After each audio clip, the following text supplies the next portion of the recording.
আসসালামু আলাইকুম। আমি এস এম আফু ইকবাল, বুয়েট সিএসসি তে পড়ি। আমি হচ্ছে মোহাম্মদ শাহরিয়ার আদনান বা MD Shahriar Adnan, BUET chemical engineering department. আজকে আমরা একটা টপিক এবং তার সাথে রিলেটেড একটা কোয়েশ্চেন সলভ করব। শুরুতে টপিকটা একটু ভালো করে বুঝাবে আমাদের আদনান। Thank you. তো যেহেতু আমার উপর দায়িত্ব চলে আসলো, তাহলে শুরু করতেই পারি নাকি? তাহলে শুরু করে ফেলি। আজকে আমরা যেটা বোঝাবো, most wanted topic of admission, সেটা হচ্ছে যে ঘর্ষণ এবং ব্যাংকিং। এটা আসলে ও না দিয়ে আমরা যদি করি, বিষয়টাকে আমরা যদি প্লাস দিয়ে দিই, বিষয়টা জমে ক্ষীর হয়ে যাবে আসলে। তাহলে আসি, আমরা একটু বোঝার ট্রাই করি। এটা কিন্তু অনেকে বোঝে না, অনেকের বেশ সমস্যা হয়। তাহলে আমরা এই সমস্যাটাকে দূর করার জন্য আসলে আমরা এই উদ্যোগটা নিয়েছি যে আজকে আমরা ঘর্ষণ প্লাস ব্যাংকিং পড়াবো। ওকে, তাহলে সবকিছু ঠিকঠাক না? আমরা এখন শুরু করি বোঝানো। তাহলে আমরা ফার্স্টে দেখবো যে এই জিনিসটা কি আসলে। তো এটা হচ্ছে, যেহেতু আমরা বললাম ঘর্ষণ প্লাস ব্যাংকিং একসাথে কাজ করবে, তাহলে আমরা এটা যেহেতু একটা অ্যাডমিশন স্ট্যান্ডার্ড ক্লাস, তাহলে আমরা নিশ্চয়ই একাডেমিকে পড়ে আসছি ব্যাংকিং কি। তাহলে ব্যাংকিং যেহেতু কি পড়ে আসছি, তাহলে আমি নতুন করে বলছি না ব্যাংকিং কি, বা ব্যাংকিং এক্সট্রা করে বোঝাতে হবে না। তাহলে আমরা এখন দেখবো যে, আর এই টপিকটা কিন্তু আমরা একাডেমিকে পড়ি না, যে ব্যাংকিং আর যদি ঘর্ষণ একসাথে থাকে এবং সেটা যদি একটা ফোর হুইলার হয়, এখানে একটা পয়েন্ট টু বি নোটেড যে এটা অবশ্যই কি হতে হবে, ফোর হুইলার। ফোর হুইলার না হলে যে এমন না করা যায় না, করা যায়, কিন্তু আমরা এখন যেটা দেখবো সেটা হচ্ছে ফোর হুইলার।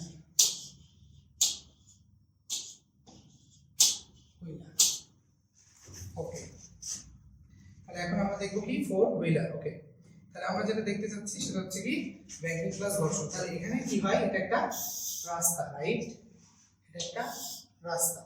আমরা এখন এটাকে আসলে ধরে নিচ্ছি যে এটা আসলে একটা বৃত্তার যেহেতু একটা অংশ, তাহলে এটাকে আমরা একবারে এটা বৃত্তই কল্পনা করতে পারি। তাছাড়া ব্যাংকিং সবসময় বৃত্তের পথে থাকে বলেই আমাদের আসলে কেন্দ্রমুখী বলের যোগান দিতে হয়, এবং এর কারণে আসলে আমাদের ব্যাংকিং এর সৃষ্টি হয়। তো ব্যাংকিং আসলে কি, যে যারা বোঝো না বা ব্যাংকিং ফিল করতে পারো না, তারা দেখবা যে ওই যে বাঁকগুলো আছে, বড় বড় রাস্তার যে বাঁকগুলো আছে বা রাস্তার যে বড় বড় মোড় আছে, সেখানে যে এক পাশে তাকিয়ে মানে একটু শুয়ে যাওয়ার মতো হয়ে এক পাশ থেকে আরেক পাশে দেখবা একটু উঁচু হয়ে আছে, দেখবা যে নিচ থেকে উঁচু হয়ে গেছে, দ্যাট ইজ কল ব্যাংকিং।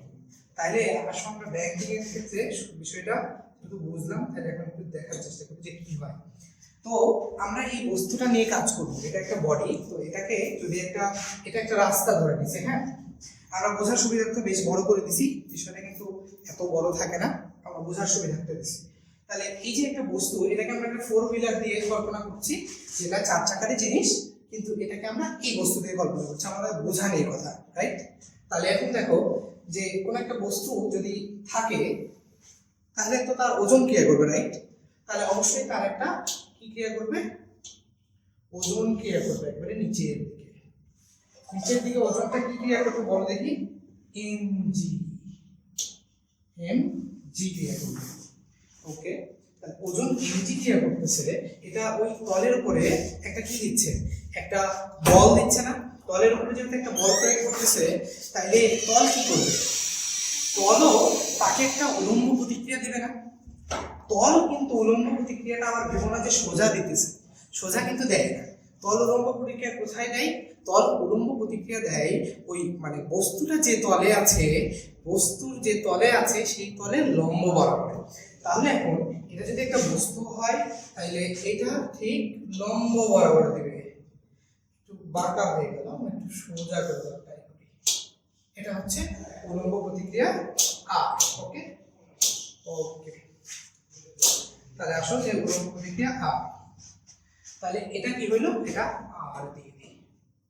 ওকে, তাহলে এখন এটা যেহেতু একটা বৃত্তাকার পথে ঘুরতেছে, তাহলে এর কি দিতে হবে, একটা কেন্দ্রমুখী বলের যোগান দিতে হবে না? ওকে, তাহলে আমরা সবসময় এই বিষয়টা মনে রাখবো যে হচ্ছে যখনই কোনো একটা বস্তু একটা বৃত্তাকার পথে ঘুরবে, যেমন তা হোক সেটা সূর্যের চারদিকে একটা পৃথিবী ঘুরতেছে, তা হোক একটা বাঁকে একটা গাড়ি চলতেছে, তা যে কোনো কিছুই হোক না কেন, এটা অবশ্যই কি হবে, একটা কেন্দ্রমুখী বলের যোগান দিতে হবে যদি একটা বৃত্তাকার পথ অতিক্রম করতে। বস্তু কেন্দ্রমুখী বলের যোগান দিতে হবে। সেটা যেটা বললাম তা হোক একটা পৃথিবী সূর্যের চারিদিকে ঘুরছে এটা হোক, কিংবা হচ্ছে তোমার একটা রাস্তার বাঁক ঘুরছে একটা গাড়ি এটা হোক। তাইলে আমরা কি দেখছি যে এই বস্তুটা যেহেতু এটা কেন্দ্রমুখী বলের যোগান দিতে হবে বললাম, তাহলে এই বস্তুটা কেন্দ্রের বাইরে ছিটকে যাওয়ার একটা কি থাকে, প্রবণতা থাকে। তাহলে কেন্দ্রের বাইরে যে ছিটকে যাবে একে আটকাবে কে? একে আটকাবে হচ্ছে এর ঠিক গতির বিপরীতে, গতির বিপরীতে কি আটকাবে বলো দেখি? গতির বিপরীতে আটকাবে হচ্ছে ঘর্ষণ। এখান থেকে একটা ঘর্ষণ আসবে এখানে, ওকে। আচ্ছা, এই ঘর্ষণটার নাম কি দিব? এই ঘর্ষণটার নাম দিব হচ্ছে আমরা এফএস। এফএস, ওকে, এফএস নাম দিলাম। তাহলে এটা কি গেল? এটা আর গেল, এটা এমজি গেল, আর এটা এফএস, ওকে। তাহলে এখন দেখো আমাদের কিন্তু যেগুলো ছিল সেগুলো আঁকাই ফেললাম। একটা ছিল আমাদের আর, একটা ছিল হচ্ছে এমজি, একটা ছিল এফএস। আর আমরা এখানে আগে আমরা ক্লিয়ার করে নিই যে এখানে আমাদের এই যে রাস্তাটা সেটা কি ব্যাংকিং এ আছে, সেটা আসলে আমাদের ইন্ডিকেট করে থিটাটা। এই জন্য আমরা এখানে বললাম যে এই রাস্তাটা আমাদের থিটা কোণে আছে, ওকে। তাহলে থিটা কোণে আছে। তাহলে এবার আমরা একটু ক্লিয়ার করি। তখন যে চিত্রটা দেখলাম এটা হচ্ছে আমাদের ডেফিনেটেড চিত্র না, মানে বিস্তারিত কোনো চিত্র না। এখন আমরা এই চিত্রের মধ্যে বিস্তারিত আনবো, ওকে। তাইলে দেখি যে এই যে এইটা থিটা, তাইলে এখান থেকে যদি একটা আমরা দাগ দিই, ডট ডট দেব আমি এখন, সেটা হচ্ছে এটা। এখান থেকে যদি এইভাবে দাগ দিই তাইলে কি হচ্ছে, এইটা হচ্ছে কি, এইটা তাহলে কি হবে? এইটাও কি হবে বলো দেখি? থিটা হবে। এটা যদি থিটা হয়, এই জিনিসটা কি? এটা একটা ত্রিভুজ কল্পনা করলে, এই যে এইটা একটা ত্রিভুজ কল্পনা করলে এটা কি 90 মাইনাস থিটা। এইটুকু কি বলো? 90 মাইনাস থিটা। তাহলে এইটুকু কি? এটা গোটাটা 90, এইটা আর এটা 90। আমি কি বলছিলাম যে তলের সাথে লম্ব না, তাহলে ওর বিপরীতে যেটা সেটাও তো তলের সাথে লম্ব হবে। তাহলে এটা যদি থিটা হয় তাহলে এটা কি 90 মাইনাস থিটা, তাহলে এইটা 90, তাহলে কি এটা 90, এটা কি হবে? জাস্ট থিটা হবে। আচ্ছা, তাহলে এটা যদি থিটা হয় তাহলে আমরা এই নিচে এটা কি লিখতে পারি? mg এর এই পাশের অংশটা কি হবে? mg cos থিটা, ওকে। mg cos থিটা, ওকে, ফাইন। আর এই পাশে যেহেতু একটা উপাংশ দিছি, mg কে ভেঙে ফেললাম, তাহলে mg এর আরেকটা উপাংশ দিব। আচ্ছা, বলে গেছি কেটে দিতে পারবো, হবে তো? না পারলে নাই, সমস্যা নেই। আচ্ছা, তাহলে এখানে যেটা দেখো হ্যাঁ হ্যাঁ, তাহলে দেখো এখানে mg যেহেতু আছে এটাকে কে বাধা দিচ্ছে? এফএস বাধা দিচ্ছে। তাহলে এটা কেন্দ্র থেকে ছিটকে যাওয়ার কথা, সেটা ছিটকে যাচ্ছে না, এফএস কে বাধা দিয়ে আটকে দিচ্ছে, ওকে। তাহলে আমরা এটা এখন একটু এতক্ষণ যেটা দেখলাম সেটা হচ্ছে আমাদের যেটা বাইরে থেকে আমরা দেখতে পারি সেটা, এখন আমরা এটাকে একটু ভিতরে ঢুকবো, ওকে, ফাইন। তাহলে চলো একটু ঢুকি, ভিতরে ঢুকি। সেটা হচ্ছে যে আচ্ছা, তাহলে এখানে দেখো যে এটাকে আমরা বোঝার সুবিধার্থে দুটা অক্ষ কল্পনা করে নেব। এটা অনেকে অনেকভাবে করায়, কিন্তু সব থেকে বেস্ট উপায় হচ্ছে দুটো অক্ষ কল্পনা করে নেওয়া। সেটা তোমাদের জন্য সুবিধা হবে আর হচ্ছে বোঝার ক্ষেত্রেও সুবিধা হবে, ওকে ফাইন। তাহলে আমরা অক্ষটা কিভাবে কল্পনা করব? এই যে এইটাকে আমরা এক্স অক্ষ ধরে কল্পনা করব। আচ্ছা, এটা কালারটা একটু চেঞ্জ করি, ভালো হবে। লাল কালার দিছি, লাল দিই। আচ্ছা, এখানে একটা কল্পনা করব অক্ষ, সেটা হচ্ছে এই যে এখান থেকে এটা হচ্ছে কি অক্ষ বলো দেখি? y অক্ষ। আর এটা কি? এখান থেকে x অক্ষ। সুন্দর। আচ্ছা, এখন আমরা আসি যে x y অক্ষ কল্পনা করে ফেললাম। তাই এখন দেখো আমাদের এই ব্যাংকিং ক্ষেত্রে সব ক্ষেত্রে কে যোগান দেয়? ওই কেন্দ্রমুখী বলেন এটা হচ্ছে r যোগান দেয়। সবসময় আমরা আর এর কে উপাংশে বিভক্ত করব, আর এর যে উপাংশটা পাবো সেইটা আমরা এই কেন্দ্রমুখী বল যোগান দেওয়ার ক্ষেত্রে কাজে লাগাবো, ওকে ফাইন। তাইলে দেখো এই যে এইটা যদি থিটা হয়, আমরা কিন্তু ভিতরে চলে আসছি অলরেডি। এইটা যদি থিটা হয় তাহলে এইটা কি বলো তো ভাইয়ারা? এইটা হচ্ছে 90 মাইনাস থিটা, 90 মাইনাস থিটা। আচ্ছা, তাহলে এটা যদি থিটা হয় এটা 90 মাইনাস থিটা। আচ্ছা, তাহলে এইটা 90 মাইনাস থিটা হলে এইটা কি থিটা না? যেহেতু এইটা 90, তাহলে এইটা কি থিটা, ওকে। তাহলে এইটা যদি থিটা হয় তাহলে এইটা কি বলো দেখি? এখান থেকে যদি আমি একটা দাগ দিই, লাল দিই না, অন্য কালার দিই, এটা যদি দিই তাহলে কি হচ্ছে, এইটাও থিটা হবে। তাহলে এটা যদি থিটা হয়, এইটাও থিটা, এইটা 90 মাইনাস থিটা, এইটা থিটা। ওকে, আচ্ছা তাহলে দেখো কত সুবিধা হয়ে যাবে। তাহলে আমরা কি বলছিলাম, আর কে ভাগ করব। তাহলে এইটা থিটা নেওয়ার আমাদের লক্ষ্যটা কি, এটাকে থিটা করা, আর আর এর একটা উপাংশ আমরা ভাগ করা এখন সোজা হয়ে যাবে। ওকে, তাহলে আমরা এখন দেখব যেটা, সেটা হচ্ছে যে এই যে আর কে যখন আমরা উপাংশ ভাগ করব তখন এটা যেহেতু থিটা, তাহলে এই উপাংশটা কি হবে, আর cos থিটা। আমরা কিন্তু জানি, হ্যাঁ, এটা কি হবে, আর cos থিটা। ও তার আগে আমরা এখানে একটু ডিনোট করি নাই, এখানে এটা x, এটা y এক্সিস। তো এটা কি আর cos থিটা, আর এইটা কি এই পাশে যেটা থাকবে সেটা হচ্ছে আর sin থিটা। ওকে, খুবই সুন্দর বিষয়। তাহলে আর cos থিটা আর sin থিটা। আচ্ছা এবার দেখো তো x অক্ষ বরাবর নাই কে কি, fs নাই না।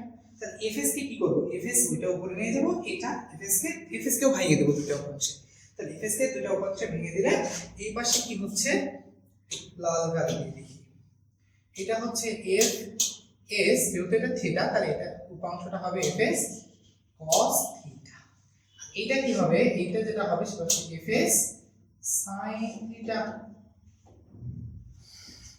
fs cos থিটা হয়, এটা কি হবে fs sin থিটা। ওকে, তাইলে এখন কি থাকলো আমাদের, যে আমরা x অক্ষ বরাবর y অক্ষ বরাবর কি কি পাইছি, fs sin থিটা পাইছি, mg পাইছি, আর কি পাইছি, আর cos থিটা পাইছি। আচ্ছা, আর এখানে যেটা পাইছি সেটা হচ্ছে আর sin theta, fs cos theta পাইছি। আর কি কিছু আছে আমাদের এখানে বলো তো, আর কিন্তু কিছু নাই। তাইলে আমরা এখন কি করব, আমরা এখন এটাকে একটু লিখব। তাইলে আমরা y অক্ষ বরাবর কি কি পাইলাম সেটা আগে দেখি। এই যে দেখো তো y অক্ষ বরাবর কি কি পাইলাম, দেখো যেহেতু y অক্ষ বরাবর কোনো কি নাই, ত্বরণ নাই, তাহলে y অক্ষ বরাবর যেহেতু কোনো ত্বরণ নাই, তাহলে কি আমাদের এই নিট বল কি শূন্য হবে না? নিট বল শূন্য হওয়ার আরেকটা মানে হচ্ছে যে নিচের বল উপরের বল সমান হয়ে যাবে।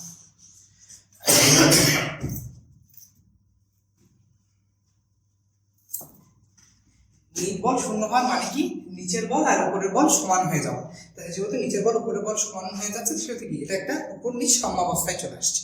আচ্ছা, তাহলে আমরা কি নিচের বল আর উপরের বল সমান লিখতে পারি। তাহলে দেখো কি লিখবো, একটু চেঞ্জ করি, এটা দেখি, আর cos theta is equal two লিখবো হচ্ছে fs sin theta plus mg। তাহলে কি লিখবো, fs sin theta plus mg। এটাকে এক নাম্বার ইকুয়েশন দিলাম, এক নাম্বার ইকুয়েশন এটাকে দিব, এখন দিব না একটু পরে। আচ্ছা, তো এটা থেকে এবার x অক্ষ বরাবর দেখি যে কি আসে, x এক্সিস পরে লেখার একটা কারণ আছে। আচ্ছা, x এক্সিস পরে লেখার একটা কারণ আছে। কি কারণ, সেটা হচ্ছে যে অনেকে প্রমাণ করবে বা যে সিউডো তোমার হচ্ছে কেন্দ্র বিমুখী বল দিয়ে, কিন্তু এই জিনিসটা সবসময় মনে রাখবা যে কেন্দ্র বিমুখী বল নামে কোনো বল নাই। হ্যাঁ নামে আছে কিন্তু আসলে কাজে নাই। তো কেন্দ্র বিমুখী বল বলে আসলে তেমন কোনো কনসেপ্ট আমাদের নাই। এটাকে ওই জন্য বলা হয় সিউডো ফোর্স বা এটা একটা ভূতুড়ে বল। তাহলে কেন্দ্র বিমুখী বল একটা ভূতুড়ে বল, কিন্তু অনেকে প্রমাণের সুবিধার্থে কেন্দ্র বিমুখী বল দিয়ে করে। যেমন এইটা একটা আছে প্রমাণের সুবিধার্থে কেন্দ্র বিমুখী বল দিয়ে করে, আরেকটা আছে ওই যে আহ্নিক গতির কারণে যে আমাদের ওজন যে কমে যায়, এটার একটা প্রমাণ আছে, ওইটা কিন্তু কেন্দ্র বিমুখী বল দিয়ে করে। এমনকি ইসাক স্যারের বইয়েও দেওয়া আছে এটা করা, কিন্তু এটা কিন্তু করা ঠিক না। তো আমরা মেইন নিয়মে শিখবো, যেহেতু আমরা ফিজিক্সকে ফিল নিয়ে শিখতে চাই, ফিজিক্সকে উপভোগ করে শিখতে চাই, সো আমরা আমাদের সুবিধার্থে শিখবো না, বরং আমরা যেটাই হোক না কেন সঠিক নিয়মে শেখার চেষ্টা করব। আচ্ছা যাই হোক, এখানে কি বলছে যে আচ্ছা, আর যেহেতু বললাম যে কেন্দ্র বিমুখী বল দিয়ে করে, কিন্তু আমরা কি করবো না, কেন্দ্র বিমুখী বল দিয়ে করবো না। তাহলে কি দিয়ে করবো, আমাদের যেহেতু এখানে কেন্দ্রমুখী একটা ত্বরণ সৃষ্টি করতে হবে, আমি বলছিলাম যে কেন্দ্রমুখী বলের যোগান দিতে হবে, আর বল যেখানে থাকবে সেখানে তো ত্বরণ থাকবেই ভাইয়া। তাহলে কেন্দ্রমুখী বলের একটা কি দিতে হবে, যোগান দিতে হবে। তাহলে কেন্দ্রমুখী একটা ত্বরণের ব্যাপার স্যাপার চলে আসে। তাহলে কেন্দ্রমুখী ত্বরণের যে ব্যাপার স্যাপার আসে, সেই ত্বরণটা কিভাবে সৃষ্টি হবে? নিশ্চয়ই এদের মধ্যে যে এই পাশের যে বলটা আছে, এই পাশে কিন্তু কোনো বল নাই, তাহলে এই পাশের যে বলটা আছে সেটাই কি করবে, আসলে আমাদের কেন্দ্রমুখী বলের কি দিবে, যোগান দেবে। তাহলে আমরা কি দুইটা ইকুয়াল লিখতে পারি না? তাহলে কেন্দ্রমুখী বলকে আমরা কি লিখেছিলাম বলো তো দেখি। কেন্দ্রমুখী বল বলতে আমরা জানতাম যে mv²/r। তো এখানে একটা জিনিস বলে রাখা ভালো, এই আরটা কি, এই আরটা হচ্ছে কি আমাদের বক্রতার ব্যাসার্ধ। এই আর হচ্ছে কি বক্রতার ব্যাসার্ধ। বক্রতার ব্যাসার্ধটা কি?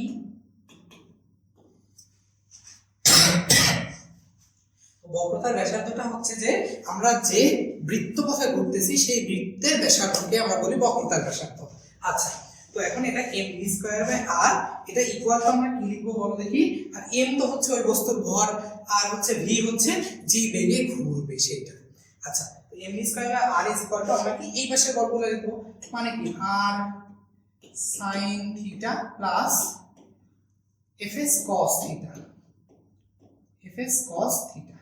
এটাকে আমরা কি দিব বলো দেখি, 2 নম্বর ইকুয়েশন দিতে পারবো, কিন্তু এটাকে আমরা 1 নম্বর ইকুয়েশন দিতে পারি না। 2 নম্বর সমীকরণ দিতে পারছি, কিন্তু এটাকে 2 নম্বর সমীকরণ দিতে পারি না। তাহলে চলো এখন আমরা একটু বড় ফরম্যাটে যাই, আমাদের সুবিধার্থে কপি করে রাখা আছে, সমস্যা নাই। এখন এটাকে আমরা কেন লিখতে পারলাম না 2 নম্বর সমীকরণ, সেটা একটু চেঞ্জ করি, এটাকে নিচে নিয়ে আসি, এটাকে ওকে। তাহলে দেখো আমরা এখানে mv²/r নিয়ে আসলাম, আর এখানে কি নিয়ে আসবো, আমরা প্রমাণ করবো যেহেতু আমাদের কি লাগবে, আমাদের একটা ওই যে v²/rg টাইপের একটা সূত্র আসে না, ওইটা লাগবে। তাহলে কি করবো, এখানে mg টাকে এই পাশে নিয়ে আসবো, রাইট? তাহলে কি আসবে, mg = r cos theta minus fs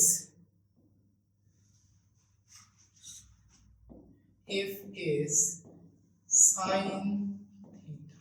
এটাকে আমরা 1 নম্বর সমীকরণ, এখানে কোনো সমস্যা নাই। তাহলে এখন দেখো কি করব, আমরা এই কি বলে এই যে 2 নাম্বারকে 1 নাম্বার দ্বারা ভাগ দেব, দেখি কি হয় দেখা যাবে। 2 নাম্বারকে 1 নাম্বার দ্বারা আমরা ভাগ দিই, তাহলে এটা সুন্দর করে ভাগ দিয়ে দিই। তাহলে এই যে দেখো তো তোমাকে আমি একবারে শর্টে করে দিচ্ছি, এই mv²/r কে যদি আমি mg দ্বারা ভাগ দিই, দেখো তো mm কেটে যায়। অ্যাডমিশনে এসে নিশ্চয়ই এটা দেখাতে হবে না আলাদা করে উপমেজ করে। তাহলে আমরা ডাইরেক্ট দেখো তো 2 নাম্বারকে আমি 1 নাম্বার দ্বারা ভাগ দেব, তাহলে কি mv²/r divided by mg, mm কাটে, তাহলে বাম পাশে যেটা থাকে একবারে লিখবো v²/rg। দেখো তো এটা আমাদের কাঙ্ক্ষিত না, v²/rg। ওকে, তাহলে ইকুয়াল টু কি লিখবো, ইকুয়াল টু যেটা ছিল সেটাই লিখবো, 2 নাম্বার উপরে লিখবো r sin theta plus fs cos theta divided by r cos theta minus fs sin theta। এই তো এটাই, কিন্তু এটা আমরা লিখতে পারি, এটা একটা সূত্র, বুঝতে পারছো? এটা একটা কি বলো, সূত্র। কিন্তু আমরা কি করব, আমরা এটাকে এইভাবে রাখবো না, এটা আমাদের একটা সূত্র, কিন্তু আমরা কি করব না, এটাকে এইভাবে রাখবো।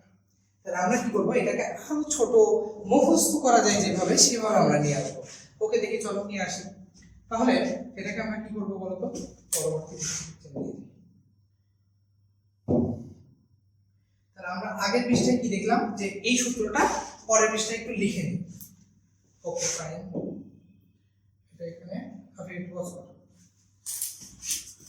এটা কেটে দে না, এটা কেটে দে তাহলেই হয়, এটা তো আর লাগছে না। আমরা কি বললাম, রাখবো এটাকে। তাহলে আমরা একটু চেঞ্জ করি, এটাকে কি করা যায়, চলো এইটুকু তো আমাদের আর লাগছে না, এইটুকু আমরা ভ্যানিশ করে দিই, দেখো কি সুন্দর ভ্যানিশ হয়ে যায়। ওকে, এটা কি লাগছে না, এটা তো লাগছে না, এইখান থেকে আমাদের আর লাগছে না, এটা আমরা কি করব, নাই করে দিই, এটাকে আমরা উপরে নিয়ে যাই।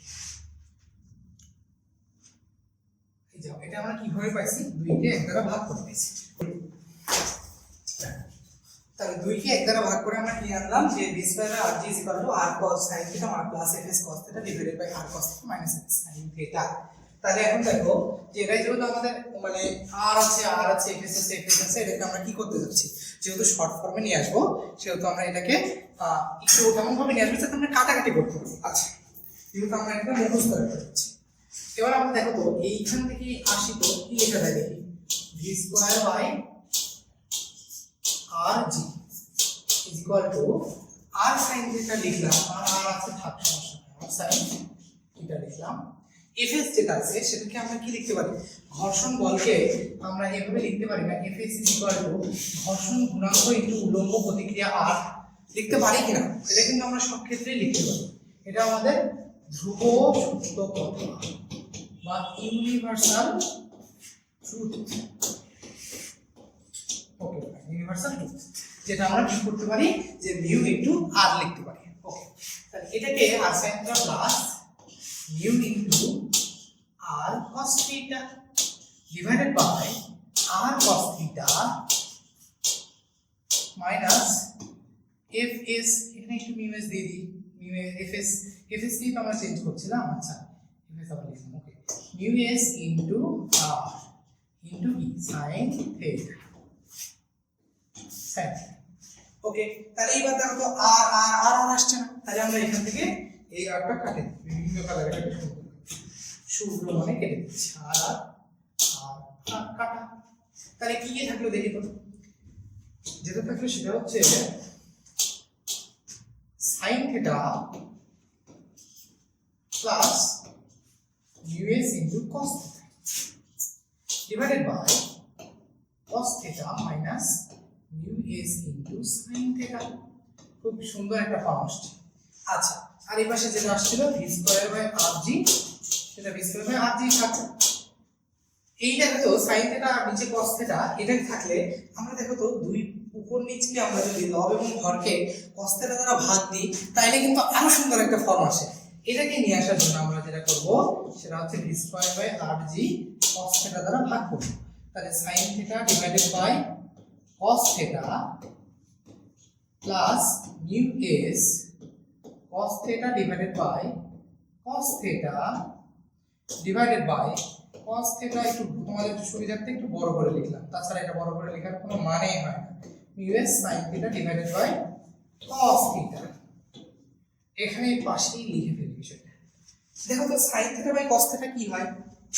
tan theta হয় না, প্লাস কি mu s থাক, cos theta কি কাটাকাটি যায় না, তাহলে কি জাস্ট কি হয় mu s হয় না, নিচে কি হয় cos theta কি হয় 1 না, 1 মাইনাস এটা কি mu s sin theta by cos theta মানে কি tan theta, তাহলে দেখো তো mu s into tan theta।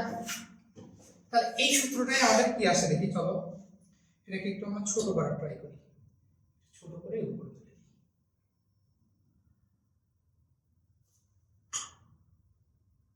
আচ্ছা, এবার যে এটা এবার আমরা একবার সূত্রটা লিখতে পারি, আমাদের সূত্রটা ফর্মে চলে আসছে, b square by rg is equal to mu s plus tan theta divided by 1 minus mu s into tan theta. তাই না, বলো তো দেখি, এটাই তো আসে। এই যে এটা আমাদের সূত্র। দেখো তো এই সূত্রটা এখন মুখস্থ করা সহজ, এই সূত্র দিয়ে ম্যাথ করাও সহজ। তোমার মান দেওয়া থাকবে mu s এর, থিটার মান দেওয়া থাকবে, v এর মান হয়তো বের করতে বলবে, আর দেওয়া থাকবে, g দেওয়া থাকবে। এইখানে আমি শেষ করলাম। তাইলে তোমাদের ভাইয়া মাশাআল্লাহ অনেক সময় দিয়ে অনেক সুন্দর করে এই বিষয়টা বুঝালো। বইয়ে বেশিরভাগ বই যেখানে এই টপিকটা দেওয়া আছে সেখানে এটাকেই মেন সূত্র হিসেবে রাখা আছে, তোমরা চাইলে এটাই মুখস্থ রাখতে পারো, অনেকে এটাই সাজেস্ট করবে। আমি বলবো এই সূত্র মুখস্থ করলে কোনো সমস্যা নাই, বরং এটাই ভালো। আমি চাচ্ছি আমি মানে একটু শর্টকাটে থাকা মানুষ, তোমাদের সব জায়গায় ইউজ করা যাবে না, কিন্তু বইটা মনে করো তোমার মনে নাই, তুমি একটা লাইনে করতে পারছো, সেই লাইনটা আমি তোমাকে দেখাবো এখন। সেটার জন্য আমি মাশাআল্লাহ কিছুই না, এটাকে কপি মারি, কোনো কথা হবে না। আসো, এটা চলে আসছে, আমি এগুলো সব হটাই, কারণ এগুলো কিছু লাগবে না আমার, এটা সব ওর প্রমাণে ওই সুন্দর করে বুঝাইছে। আশা করি তোমরা সবাই এটা খাতায় তুলে নিয়েছো, তোমাদের কাছে রেখে দিয়েছো। আমি এই সূত্রটা আর একটু 2 লাইন লিখবো।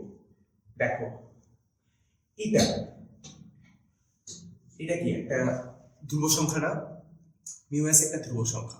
এখন প্রত্যেকটা ধ্রুব সংখ্যাকে আমরা tan এর একটা ইয়া হিসেবে প্রকাশ করতে পারি। ধরে নিলাম আমি আমার অঙ্কের জন্য, আমার সুবিধার জন্য আমি একটা মান দিলাম মিউএস tan আলফা। আমি ইচ্ছা দিলাম এখানে আলফা একটা ধ্রুব মান, মিউএস একটা ধ্রুব মান, কোনো সমস্যা নেই। এখন তাহলে কি আমরা লিখতে পারবো না আলফা tan ইনভার্স মিউএস? লিখতে তো পারবো, কিন্তু আমি এখন ওই কাজটাই করবো, মিউএস এর জায়গায় tan আলফা লিখবো।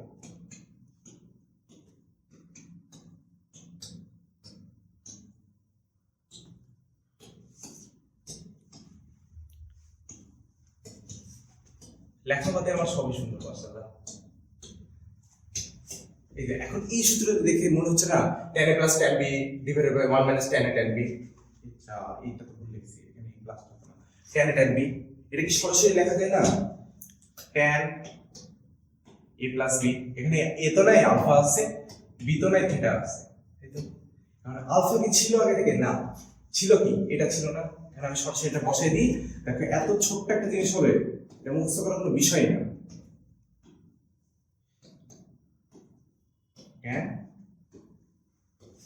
tan ইনভার্স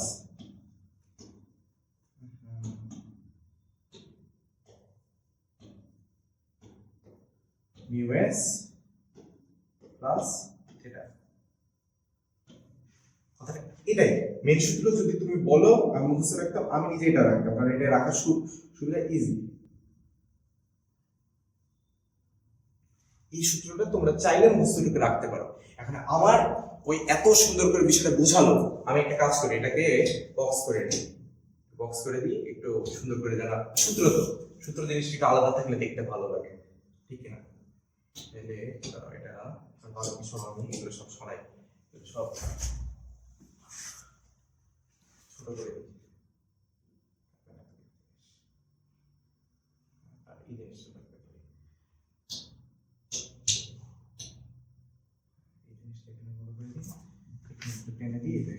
এই সূত্র এটাই তোমরা মুখস্থ করতে গেলে ওই যে তোমাদের ওই আদান ভাই যেটা বলেছে সেটা মুখস্থ করবা, আর তারপরে শর্টকাট, একেবারে পারফেক্ট শর্টকাট। শুরুতে যেহেতু আমি এত সুন্দর করে একটা ছোট্টখাটো সূত্র শিখালাম, সেই সূত্র নিয়ে কথাটা বলি। সূত্রটাই লেখি। সূত্রটা কি? tan inverse mu plus theta is equal to v square by r g, ঠিক না? এটাই। এখন দেখো মান কি কি জানো, বসাই দাও। tan ইনভার্স মিউ কত দেয়া আছে? 0.3 প্লাস থিটা কত দেবে? 5 ডিগ্রি। এখানে ঠিক করে বুঝে নিব, কারণ তোমার যদি নরমালি এরকম জায়গায় সমস্যা হয় না, ডিগ্রিতে থাকলে এটাও ডিগ্রিতে আসে, এখানেও ডিগ্রিতে বসালে ডিগ্রি থাকে, দুয়ে দুয়ে মিলে যায়, দিয়ে tan থিটাও ডিগ্রিতে আসে। তাই আমি ওইভাবে লিখে দিচ্ছি, সমস্যা নেই, 5 ডিগ্রি। তাও চেক করে নিব, ক্যালকুলেটর যদি সমস্যা হয় সেটা দায়িত্ব তো আর আমি নিতে পারবো না। v স্কয়ার বাই r, আর কত? v চাচ্ছি আমরা, সর্বোচ্চ বেগ v চাচ্ছি আমরা। r দেওয়া আছে 150 মিটার, 150 ইনটু জি কত? জি তো আমরা সবাই মুখস্থ, আমাদের সবারই জানি 9/8, কোনো কথা নাই। এখন ক্যালকুলেটর ইউজ করা শিখতে হবে। এই পুরো জিনিসটা ক্যালকুলেটরে বসাবো, বসালেই ক্যালকুলেটরে চলে আসবে v ইজ ইকুয়াল টু, এটা বক্স আসবে। আমি আপাতত বক্সে ইয়ে করি, যেটা অ্যান্সার। হ্যাঁ, আমার তো অ্যান্সারটা হয়তো ভালো করে জানা নেই, 24.2। আমি যদি ভুল না হয় এটা তোমরা তাও একটু মিলাই দেখবা, 24.2 মিটার পার সেকেন্ড, ঠিক আছে না? এটা হলো খুবই সিম্পল উপায়ে আমি বিষয়টা বুঝিয়ে দিলাম যে এইটুকু লিখলে, এই 3টা লাইন, বেশি না কিন্তু 1 2 3 3 লাইন লিখলে তোমাদের বুয়েটের মার্ক দিয়ে দিবে 10 মার্ক, কম না কিন্তু বুয়েটের মার্কটা। আমি কি করবো, যেহেতু এই সুন্দর করে বুঝাইছে, আমার অত কষ্ট করা লাগবেই না, আমি যতটুকু শর্টে সম্ভব তোমাদেরকে বুঝিয়ে দেওয়ার চেষ্টা করবো। এটা দেখো গাড়িটা আছে, গাড়ি এটা তো বোঝার কোনো ইয়া রাখে না যে গাড়ি নিচে ইঞ্জিন বল ক্রিয়েট করছে, এটা তো এখন বুঝাতে গেলে খুব কষ্ট লাগবে আমার। এটা নিচে থেকে ইঞ্জিন বল ক্রিয়েট করবে। আর সব সময় এই যে তল, এটা থিটা কোণে থাকা তল, এই কোণে তলের ঠিক লম্ব বরাবর আর কাজ করবে।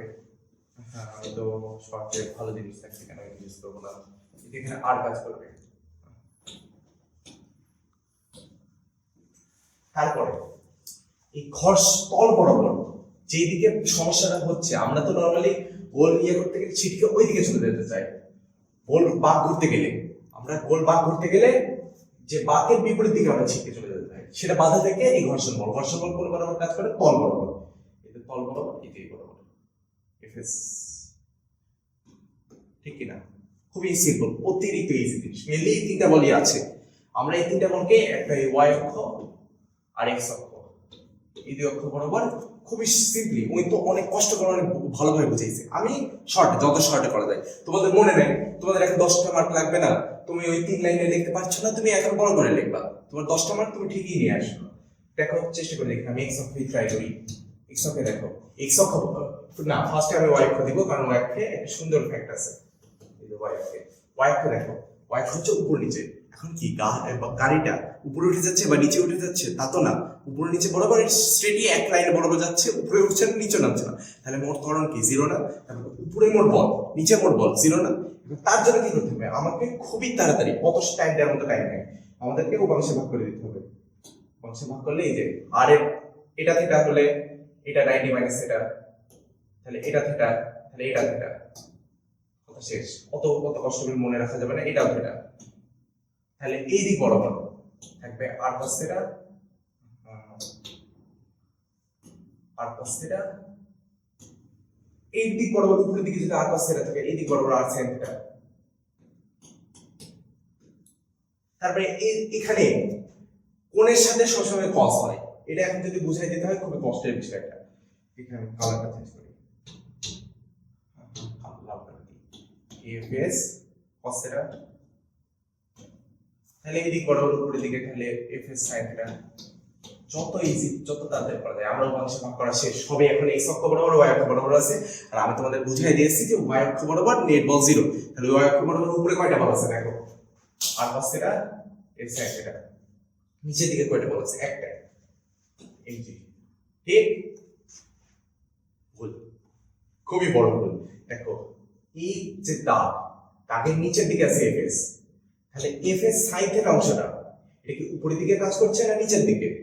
এটা তোমাদের খেয়াল রাখতে হবে, কারণ ভুল সবারই হবে। ভুল জিনিসটাকে বাদ দিতে হবে। যেমন এই জিনিসটা নিচে থাকবে, এফএসটা নিচের দিকে কাজ করছে, এটা থাকবে না, দিকটা কোন দিকে থাকবে? নিচের দিকে। এটা এই তো বুঝে যাচ্ছে। এখন দেখো, এখন আশা করি ক্লিয়ার আছে। তাও তোমরা চেক করবে প্রত্যেকবার অঙ্ক করার সময়, এটা ছোট ছোট ভুলের কারণে 10টা মার্ক তুলে দেয়। উপরের দিকে আর cos থিটা, নিচের দিকে f sin থিটা mg। তাহলে এই দিক বরাবর যেহেতু মোট ত্বরণ শূন্য, তাহলে y অক্ষ বরাবর আমরা লিখি কি আছে? আর cos theta is equal to mg plus r sin theta. ঠিক আছে? r sin থিটা কেন? f sin theta.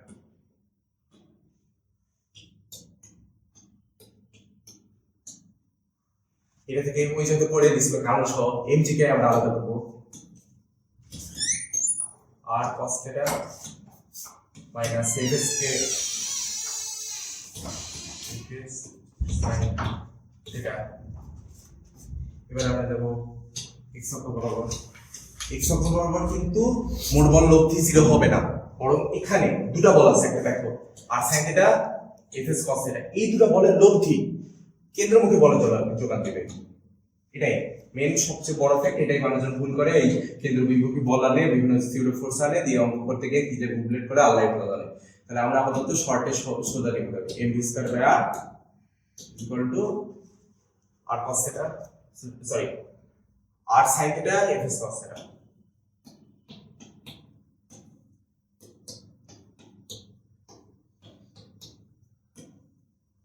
এখন এই দুটো ভাগ করে দিই, ভাগটা করি আস্তে করে ভাগ করি। হ্যাঁ, তাহলে কি থাকবে? v square by rg equal to r cos theta, হ্যাঁ r cos theta r sin theta, দুই ভাগে minus plus sin cos theta minus f s cos theta দেখেন এটা প্লাস টুইস হয়ে গেল নাকি দুটাতে কেন সাইন থিটা হচ্ছে এখানে ভুল লেগেছে দেখছো ভুল করতে থাকি আমরা f s cos theta তাহলে এখানে cos theta হবে এটাই নিজের লেখা লাস্টে নিজেই বুঝতে পারবো কষ্টের বিষয় হয়ে যাবে এটা সাইন থিটা তাহলে এখন কাটাকাটি হবে f s এর জায়গায় মিউ আর লেখা যায় সব কেটে লাস্টে কি থাকবে আমি এক লাইনে লিখে দিই তোমরা তো মুখস্থ আছে আসলে করি mu s plus tan theta